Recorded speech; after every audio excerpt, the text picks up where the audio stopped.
누가복음 18장 1절에서 8절까지의 말씀입니다. 신약성경 125면에 기록되어 있는 누가복음 18장 1절에서 8절까지의 말씀을 우리 한 목소리로 함께 읽도록 하겠습니다. 가정에서도 성경책을 펴주시고요. 우리 함께 천천히 1절에서 8절까지의 말씀을 합독하겠습니다. 항상 기도하고 낭망치 말아야 될 것을 저희에게 비유로 하여 가라사대 어떤 도시에 하나님을 두려워 아니하고 사람을 무시하는 한 재판관이 있는데 그 도시에 한 과부가 있어 자주 그에게 가서 내 원수에 대한 나의 원한을 풀어주소서 하되 그가 얼마 동안 듣지 아니하다가 후에 속으로 생각하되 내가 하나님을 두려워 아니하고 사람을 무시하나 이 과부가 나를 번거롭게 하니 내가 그 원한을 풀어주리라. 그렇지 않으면 늘 와서 나를 괴롭게 하리라 하였느니라. 주께서 또 가라사대 불의한 재판관의 말한 것을 들으라. 하물며 하나님께서 그 밤낮 부르짖는 택하신 자들의 원한을 풀어주지 아니하시겠느냐? 저희에게 오래 참으시겠느냐? 내가 너희에게 이르노니 속히 그 원한을 풀어주시리라. 그러나 인자가 올 때에 세상에서 믿음을 보겠느냐 하시니라. 아멘. 덴마크의 어떤 유명한 철학자 키시라고 그러는데요.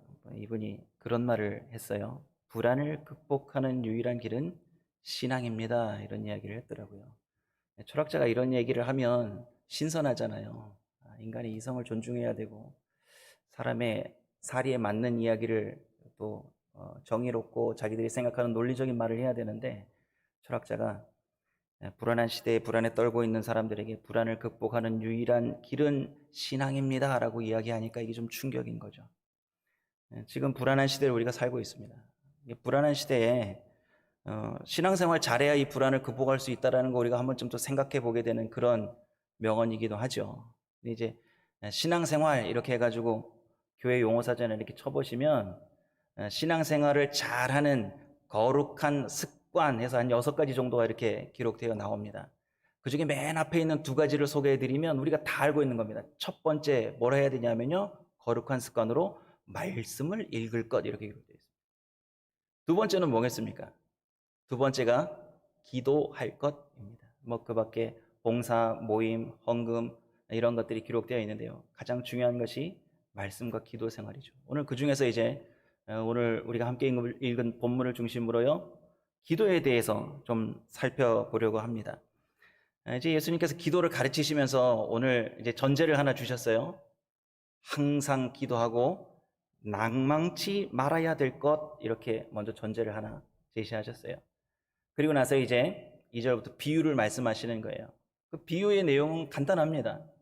한 마을에 재판관이 있었어요. 이 재판관의 특징을 예수님이 이렇게 소개해 주시는 거예요. 한 마을에, 한 도시에 재판관이 있는데 이 사람 하나님을 두려워하지 않고 사람을 무시하는 한 재판관이 있었다. 그리고 두 번째로 인물을 하나 소개하죠. 누굽니까? 과부죠. 과부를 소개해 주시는데요, 과부의 성격을 우리가 오늘 읽어보니까 조금 인상이 깊어요. 뭔가 도전적이고 아주 끈질긴, 의지가 강하고 막 이렇게 메어 달리는, 포기하지 않는 근성을 가진 과부가 이제 등장을 합니다. 이제 둘 사이에 해프닝이 무슨 일이 일어났습니다. 이 과부가 그 끈질긴 성품을 가지고 이제 재판관을 찾아갔다는 거예요. 그래서 불의한 재판관을 쫓아다니면서 내 원수에 대한 원한을 갚아주세요, 이러고 쫓아다니는 거죠. 근데 재판관이 무시했다는 겁니다. 원하지 않았다는 거예요. 아이, 저거 싫어, 안 해줘, 이러고 계속 도망 다닌 거죠. 근데 계속 쫓아다니니까 이 재판관이 질려버린 거죠. 야, 이거 보통 여자 아니구나. 이게 정말 내가 이 여자의 어떤 한 맺힌 정의 문제 이걸 떠나서 이게 내가 너무 괴로워서 이거 그냥 들어줘야겠다, 이걸 이제 비유로 말씀하신 거예요. 그리고 나서 이제 6절 이하에 예수님께서 이걸 정리해 주시는데요, 너희들 요거 잘 들어라. 불의한 재판관도 듣는다, 원한을 풀어준다. 하물며 하나님께서 그 밤낮 부르짖는 택하신 자들의 원한을 풀어주지 않겠니? 이제 그렇게 예수님께서 이 비유를 이렇게 마무리를 하신 거예요. 여기까지 우리가 읽고 8절 앞부분까지 딱 보면 내가 너희에게 이르노니 속히 그 원한을 풀어주시리라, 아멘, 이러고 끝나면 아마 여기 듣고 있는 이 청중, 저희에게라는 말, 아마 제자들이겠죠. 제자들이 듣고 나서 맞습니다. 이거 정말 하나님께서 우리의 기도를 들어주시는 이 간구하고 끈질긴 기도, 우리가 해보겠습니다. 이러고 막 기도할 힘이 생겼을 것 같아요. 그런데 예수님께서 8장 말미에 알 수 없는 말씀으로 우리를 한 대 탁 때리시는 것처럼 정신 차려! 이러면서 한마디 더 하시는 것 같다는 생각이 듭니다. 그 말씀이 바로 그러나로 시작하죠. 그러나 인자가 올 때에 세상에서 뭘 보시겠다고요? 믿음을 보겠느냐. 이 말씀을 하고 기도의 가르침을 끝내셨어요. 참 이거 학자들도 머리 아프게 만드는 그런 본문입니다. 제가 이 본문을 수없이 설교를 했는데 오늘 이 시대의 기도의 중요성에 이렇게 본문을 택하고 이렇게 했지만 사실 이 마지막 구절 말미에 가서 예수님이 한 말씀 때문에 머리가 복잡해지는 거예요. 어떤 자료를 찾아봐도요. 이 내용이 속 시원하게 무릎을 치면서 야, 예수님이 이 기가 막힌 의미를 이렇게 숨겨놓으시고 이 말씀을 남기셨구나. 이렇게 좀 속이 후련해야 되는데 그렇게 시원하게 내려가는 본문이 아닌 거예요. 오히려요. 가슴 위에다가 또 돌 하나 얹어놓고 오늘 여기 단에 선 것처럼 제가 제 자신을 보면서 아유, 조 목사 너 오늘 불쌍하게 됐다. 오늘 큰일 났다. 그런 마음이 자꾸 엄습해 오는 거예요. 말씀 본문을 내가 너무 쉽게 봤다라는 생각을 이 본문을 대할 때마다 생각이 드는 겁니다. 이제 본문을 보겠습니다. 이 본문을 통해서 정말 예수님이 정말 항상 기도하고 낭망하지 말아야 될 이유를 이 비유를 통해서 우리에게 어떤 메시지로 이렇게 끌고 가시는지를 우리가 이제 본문을 보면서 좀 면밀하게 보도록 하겠습니다. 1절 한번 같이 읽어보겠습니다. 댁에 계시면서도 우리 1절 말씀을 다 같이 한번 읽어보겠습니다. 같이요. 항상 기도하고 낭망치 말아야 될 것을 저희에게 비유로 하여. 아멘. 항상 기도하는 거 다 하고 계시죠? 목사님 통해서 늘 우리가 듣습니다. 여러 목사님, 특히 담임 목사님께서 항상 기도하는 것에 대해서 설명해 주셔서 다 아세요. 제가 하나 더 성경에서 한 내용을 좀 덧붙이자면 느헤미야 강해를 하면서 저도 발견한 건데요. 느헤미야 2장에 보면 느헤미야 1장에서 회파된 예루살렘의 소식을 듣고 나서 느헤미야가 막 울며 금식하며 기도하죠. 그리고 나서 아닥사스다 왕 앞에 이제 시중을 들러 올라갔는데 그 얼굴색이 너무 어두운 거예요. 수색이 안 좋으니까 아닥사스다 왕이 너 얼굴 수색이 안 좋은데 왜 그러냐? 이러고 물으니까 느헤미야가 두려웠대요. 어휴, 왕이 내 얼굴을 봤네. 그 두려운 마음으로 아닥사스다 왕 앞에 이런 고백을 합니다. 사실은요, 제 고향 열조의 묘실이 황무하고 성문이 소화됐다는 소식을 제가 들었습니다. 아닥사스다 왕이 그래? 너 안 됐다 야. 내가 뭐 해주면 좋겠니? 라고 물어보거든요. 그때에 느헤미야가 순간에 이런 고백을 기록해 놨어요. 하늘의 하나님께 묵도하고 이런 기록이 있습니다. 그러니까 소리 없이 하나님 앞에 묵상하면서 기도했다라는 의미지 않습니까? 그러니까 항상 기도하고라는 의미가 제가 볼 때는 그 본문하고 참 잘 의미가 부합되는 것 같아요. 어떻게 좀 공감이 되세요? 우리가 삶의 일상 순간순간에서 무슨 말을 해야 되지? 어떻게 대처해야 되지? 어떤 결정을 내려야 되지? 이럴 때 하늘의 하나님께 묵도하고 이 말씀을 이제 우리가 기억하면 좋을 것 같아요. 그래서 항상 기도하는 마음의 자세로 모든 상황과 사건을 대처하고 사는 것.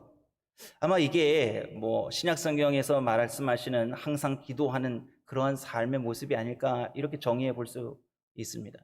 그럼 항상 이렇게 기도하는 삶을 사는데 이렇게 기도하면 낭망하지 말아야 된다 이렇게 말씀하시는 거 있죠.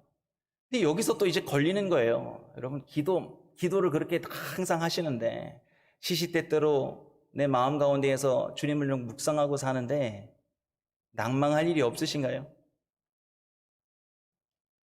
제가 찬송가 잘 안 부르는 찬양이 있는데요. 내 기도하는 이 시간 그때가 가장 즐겁다. 제가 찬양을 이제 앞에서 인도를 하면 따라는 부르는데 제가 그 찬양을 잘 선곡을 못합니다. 왜냐하면 제가 기도할 때 그 시간이 가장 즐겁다라는 고백이 마음 깊숙한 곳에서 진솔하게 고백되는 찬양이 아니거든요. 왜냐하면 제가 기도할 때는 너무 괴로워서 기도하지 그 시간이 가장 즐거웠던 시간이 별로 없기 때문에 그래요. 이게 제 솔직한 고백입니다. 그래서 오늘 본문이 벌써 무게감이 실리는 거예요. 어떻게 하면 항상 기도하고 낭망하지 않고 살 수 있죠? 오히려 제가 예수님께 여쭤보고 싶은 거예요. 이 성경을 읽으면서 주님, 어떻게 하면 이 어려운 시대에, 어떻게 하면 이렇게 힘들게 사는데, 어떻게 하면 이렇게 정말 힘을 다해도 일이 해결이 안 되는 시대를 우리가 사는데 하나님, 기도하고 낭망하지 않을 수가 있습니다. 의문이 생기는 거죠. 예수님께서 비유를 말씀하시는 거예요. 그 비유를 말씀하실 때 이제 두 사람을 등장시키시죠. 2절부터 4절까지 읽어보고 오늘 본문에 등장한 이 인물들을 조금 더 깊이 있게 살펴보도록 하겠습니다. 2절에서 4절까지의 말씀 같이 한번 읽어보겠습니다. 가라사대 어떤 도시에 하나님을 두려워 아니하고 사람을 무시하는 한 재판관이 있는데 그 도시에 한 과부가 있어 자주 그에게 가서 내 원수에 대한 나의 원한을 풀어주소서 하되 그가 얼마 동안 듣지 아니하다가 후에 속으로 생각하되 내가 하나님을 두려워 아니하고 사람을 무시하나. 이 두 사람의 관계가 상당히 지금 긴장감이 있죠. 금방이라도 뭔가 폭발할 것 같은 긴장 관계가 이 안에 있는 거 아니겠습니까? 예수님께서 이런 이야기들을 비유로 끌어내셨어요. 파라볼레라는 이야기 다 들어보셨잖아요. 헬라 이렇게 동일한 선상 위에서 동일한 위치에서 이렇게 잘 이해할 수 있도록 비유를 드신 건데 보세요. 예수님 당시에 재판관 그러면 불의의 대명사라고 할 수 있다고 그러죠. 왜냐하면 이 당시에 재판관은 무언가 공무원처럼 뽑히는 게 아니라요, 로마 관리가 이렇게 임명을 해주거나 아니면 돈을 많이 주고 헤로드 왕한테 가서 뇌물을 바치면 이렇게 재판관 자리를 매관매직이라고 그러죠. 이렇게 돈 주고 사고 팔 수 있는 직책이 재판장이었다라는 거죠. 한번 좀 들어보셨을 겁니다. 그러니까 이 사람은 일단은 뭐가 들어와야 재판을 열심히 하려는 의지가 생기냐면요, 뭔가 돈이 되는 일이 자기에게는 정인 거예요. 돈이 되는 일이 자기에게는 옳은 판단으로 가는 길인 거죠. 그런 사람을 딱 등장시키면 벌써 1세기 사람들은 어떤 생각이 들어요? 그런 사람 앞에 한 과부가 찾아갔대요. 과부는 뭐의 대명사죠? 이 사람 가난한 사람, 소외된 사람, 무시해도 할 말 없는 사람, 그런 사람의 대명사가 과부예요. 예수님께서 그 두 사람을 딱 대치시킬 때 1세기 사람들은 예수님의 이 비유 표현 딱 시작하자마자 아유, 그 우리 옆에 사는 그 아줌마 얘기일 수 있는데, 그 나쁜 재판관 그놈도 그랬는데, 이러면서 딱 들으면 벌써 우리 주변의 이야기라는 거죠. 쉽게 이야기하고 내 주변에 있는 누군가가 겪었던 이야기일 수 있다는 거죠. 거기에 이제 매료돼서 빨려 들어가는 거예요. 거기에 쫙 빨려 들어오게끔 예수님이 이 상황을 배치시켜 놨습니다. 과부가 찾아갔죠. 당연히 안 될 걸 청중은 다 아는 거예요. 제자들은 가서 얘기해도 안 될 텐데, 그런데도 갔다라는 거죠. 가서 뭐 했다라는 거예요? 내 원수에 대한 원한을 풀어주세요. 이렇게 가서 이야기를 했더니 계속 찾아가니까 얼마 동안은 참았어요. 그런데 계속 찾아오니까 이 재판관이 무슨 생각을 해요? 자기가 늘 생각하던 그 생각이 있습니다. 그 생각이 있지 않습니까? 나는 하나님을 두려워 않고 사람 무시하는데 과부가? 기가 막히는 상황을 예수님이 설명해 주시는 거예요. 자, 보세요. 여기서 이제 거꾸로 뒤집어 놓으면 이런 거죠. 하나님을 무시하는 사람은 하나님 두려워하지 않는 사람인 거죠. 그런 사람인 겁니다. 그런데 이제 5절에 가서 이제 매듭이 풀어지는 장면이 나오는데요. 5절 한번 읽어보고 시작하겠습니다. 5절 다 같이 한번 읽어보겠습니다. 이 과부가 나를 번거롭게 하니 내가 그 원한을 풀어주리라. 그렇지 않으면 늘 와서 나를 괴롭게 하리라 하였느니라. 아멘.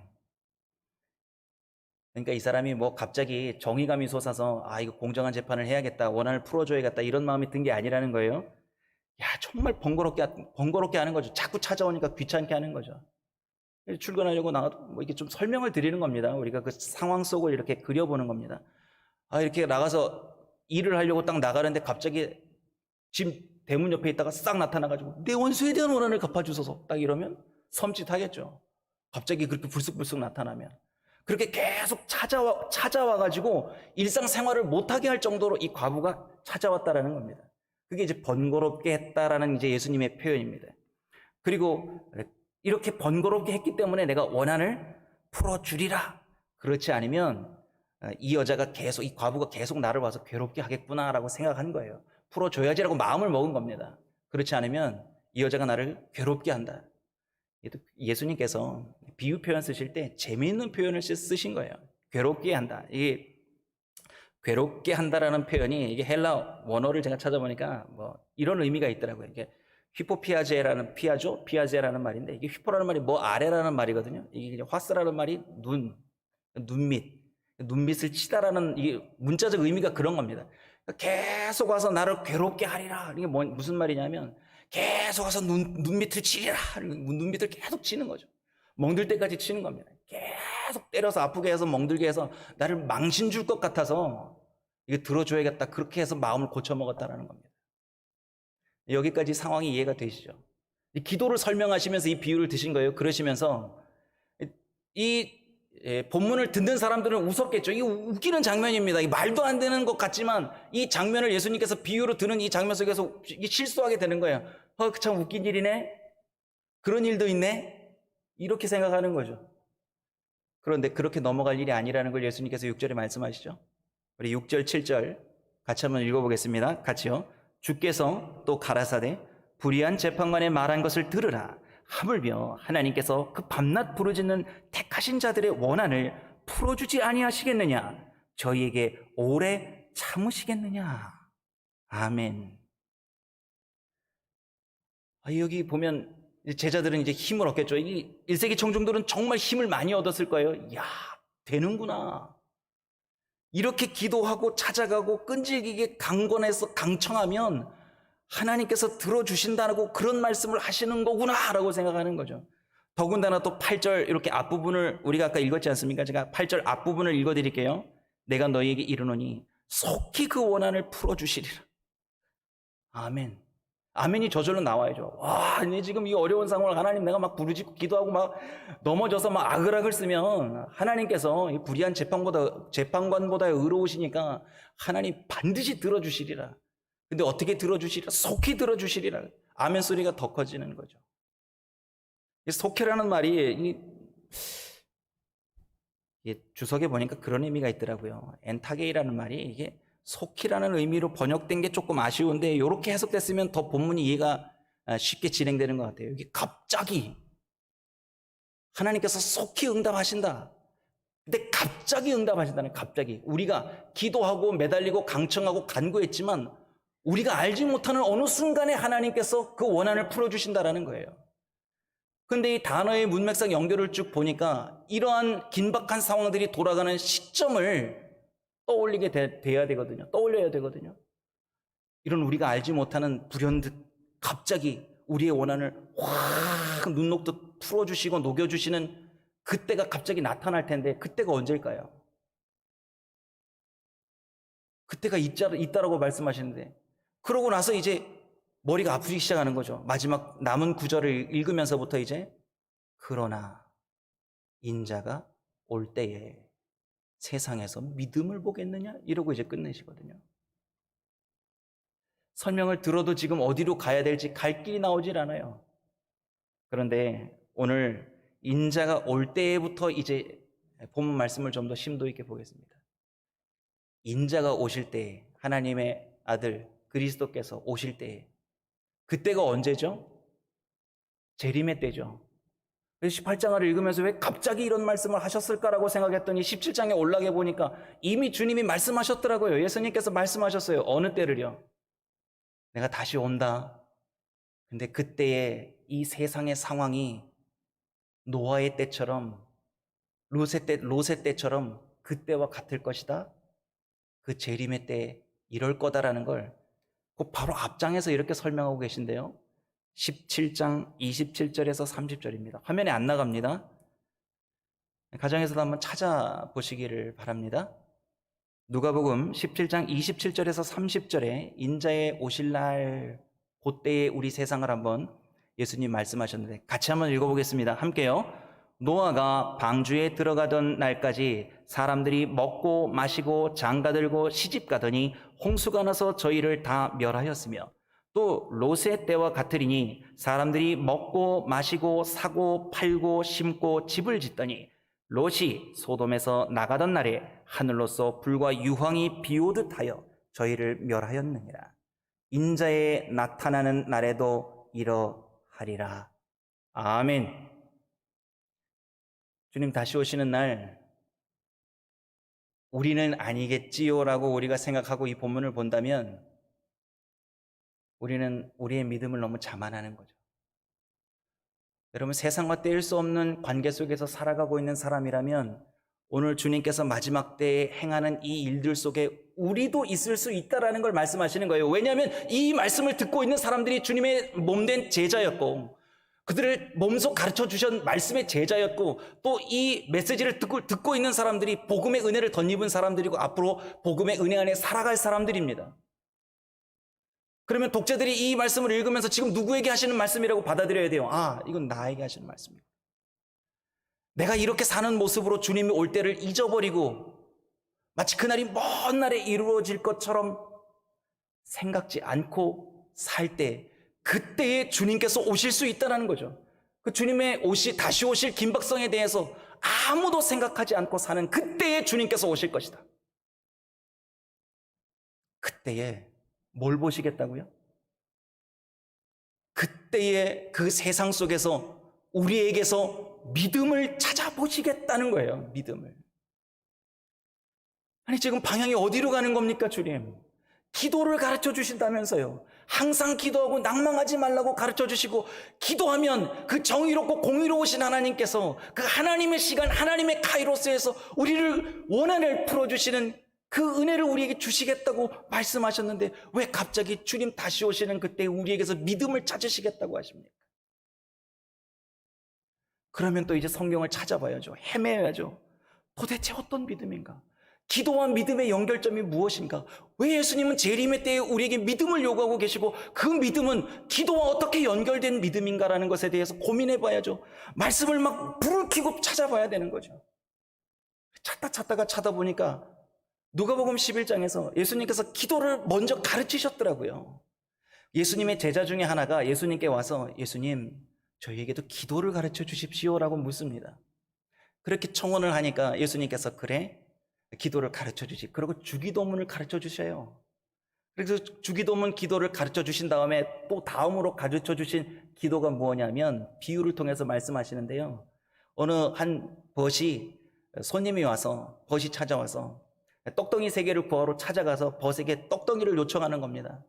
자꾸 요구를 하는데 아니 내가 이미 잠자리에 들었고 밤이 늦었으니까 못 준다. 근데 여기 떡을 3덩이 주겠는데 왜 주냐면 너와 나의 관계, 벗됨을 인함이 아니라 네가 하도 강청하기 때문에 내가 떡 3덩이 주겠다. 어때요? 오늘 본문하고 이 기도의 가르침의 맥락이 비슷하게 흘러가고 있지 않습니까? 한번 볼까요? 누가복음 11장입니다. 어디부터 보냐면요. 누가복음 11장 8절부터 한번 살펴보도록 하겠습니다. 화면에 준비가 되어 있는데요.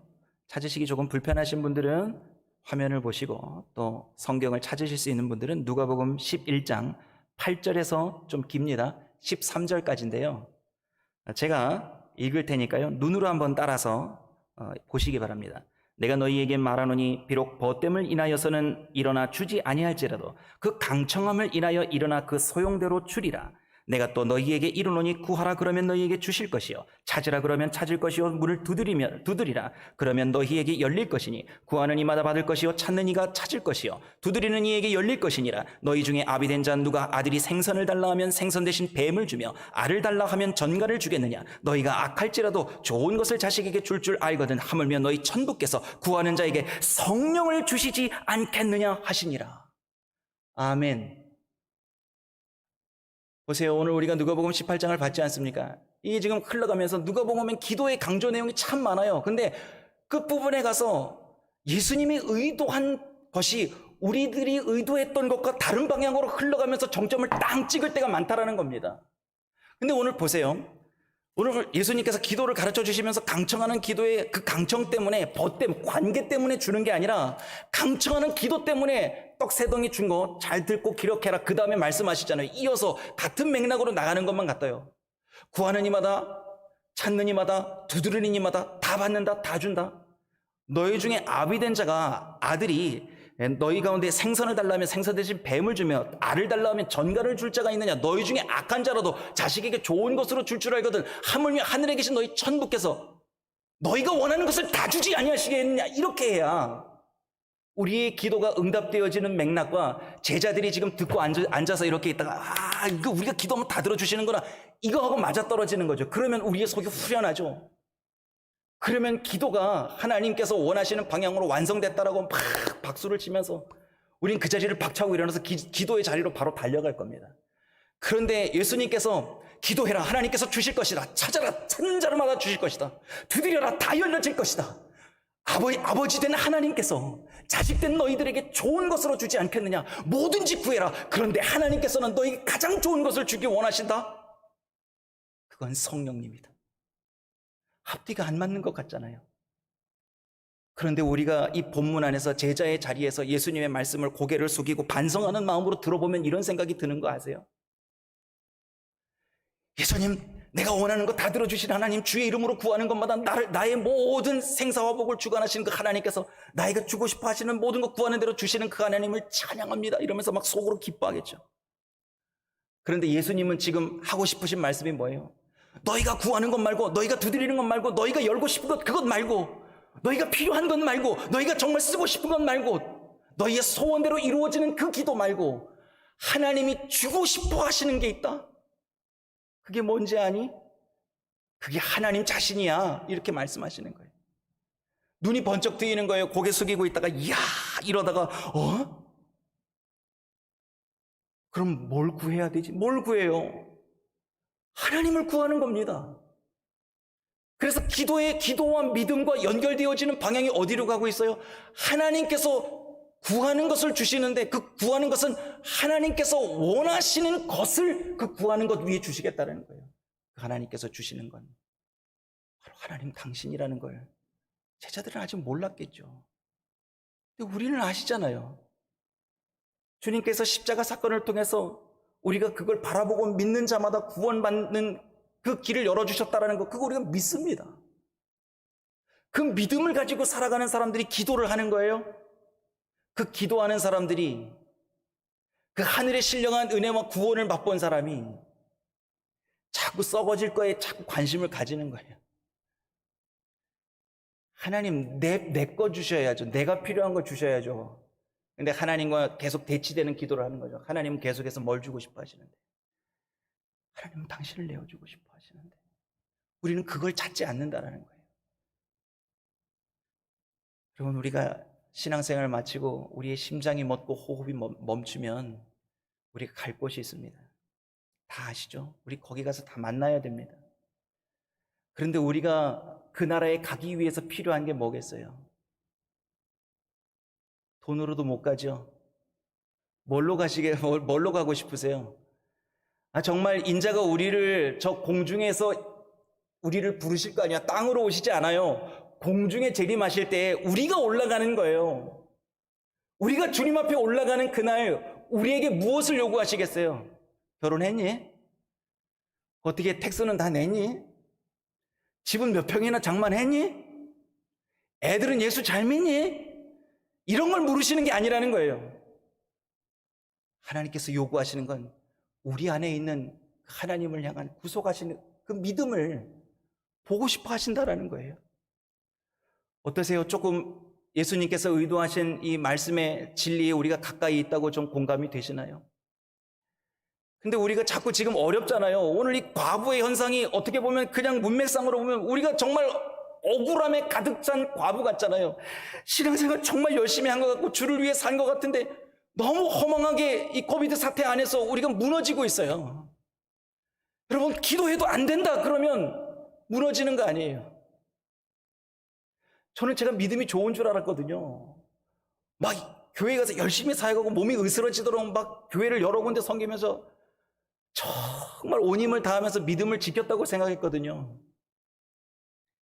근데 첫째 아이가 임신이 되었는데 검사를 하고 나서 아이를 가졌다는 소식에 막 너무 기뻐가지고 온 가족과 온 교우분들이 축하해 주셨어요. 근데 이제 정기 검사를 받으러 7주째 갔는데 7주째부터는 애 심장이 뛰어야 되는데 애가 커지긴 했는데 심장이 뛰지는 않아요. 세포가 뭐 분열하고 있었겠지만요. 제가 기도하고 하나님이 주신 아이라고 제가 확신했거든요. 얼마나 많은 분들이 기도해 주시고 축복하고 축하해 주셨는지 몰라요. 그런데 애 심장이 안 뛴다라는 이야기를 듣고 아내가 소파 수술을, 이제 자궁 수술을, 그때가 두 번째였습니다. 항상 기도하고 낭망하지 말라고 수없이 설교를 했는데 그 한순간에 항상 기도했던 제가 낙심에 사로잡혀서 그 이후로 아내와 함께 자녀를 하나님 앞에 놓고 기도하지 않았어요.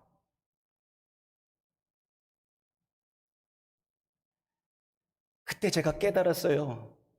믿음이 있는 줄 알고 신앙생활했는데, 목사라고 이걸 설교까지 했는데, 그제서야 예수님께서 인자가 올 때에 세상에서 믿음을 보겠느냐, 제 안에 믿음이 없는 걸 그때 발견한 거예요. 지금 이 상황이 너무 암담해요. 여러분, 기도해도 안 되는 일이 있다는 걸 겪었을 때 그때 정말 믿음이 필요한 거 아세요? 기도해도 도저히 될 것 같지 않다, 우리의 믿음으로 되지 않는 그 일을 만났을 때 우리가 기도의 패턴, 기도의 방향을 완전히 바꿔야 될 시점이라는 거예요.